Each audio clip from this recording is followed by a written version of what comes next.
Broccoli में cancer, आघात और दिल की बीमारी के जोखिमों को कम करने का गुण पाया जाता है। इसके अलावा ये ब्लड प्रेशर को सामान्य बनाए रखने और रक्त कोलेस्ट्रॉल के स्तर को कम करने में भी मददगार है। बर्गर में सब्जी का खासा इस्तेमाल होता है। इसकी खेती के लिए 18 से 23 डिग्री के बीच का तापमान बेहतर माना जाता है। पूसा ब्रोकली, KTS 1, पालम समृद्धि, पालम कंचन और पालम विचित्रा भारत में उगाई जाने वाली इसकी प्रमुख प्रजातियां हैं। आप चाहे तो संकर किस्में भी लगा सकते हैं। इसे कई तरह की मिट्टी में उगाया जा सकता है, लेकिन अच्छी उपज के लिए उच्च कार्बनिक पदार्थ वाली रेतीली दोमट मिट्टी बेहतर मानी जाती है। मिट्टी का pH मान 6 से 6.5 के बीच होना चाहिए। रुपाई से पहले खेत को अच्छी तरह तैयार कर ले और 25 से 30 दिन पहले गोबर की खाद डाल दे। मिट्टी की भी जांच करा ले। जांच में अगर किसी पोषक तत्व की कमी आए तो उसे पूरा कर ले। अगर आप 1 हेक्टेयर फसल बोना चाहते हैं तो आपको 400 से 500 ग्राम बीज की जरूरत होगी। सामान्य गोभी की तरह ही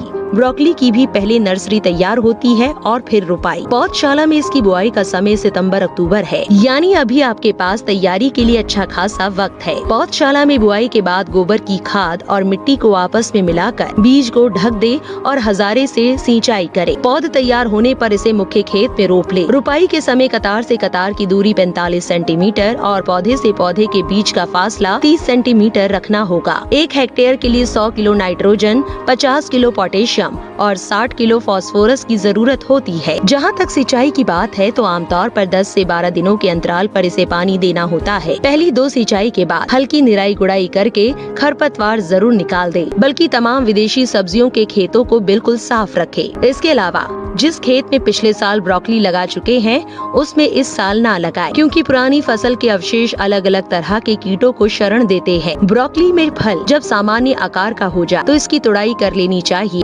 देर करने से इसमें दरारें पड़नी शुरू हो जाएगी। आमतौर पर 60 से 65 दिनों में फसल तुड़ाई के लिए तैयार हो जाती है। गुणवत्ता बनाए रखने के लिए ब्रोकली का भंडारण रेफ्रिजरेटर में 4 से 6 डिग्री तापमान पर करना चाहिए। ज्यादा लंबे समय तक रखने के लिए इसे प्लास्टिक में लपेट कर फ्रिज में रखें। इससे श्वसन क्रिया पूरी तरह रुक जाएगी और सब्जी सड़ेगी नहीं।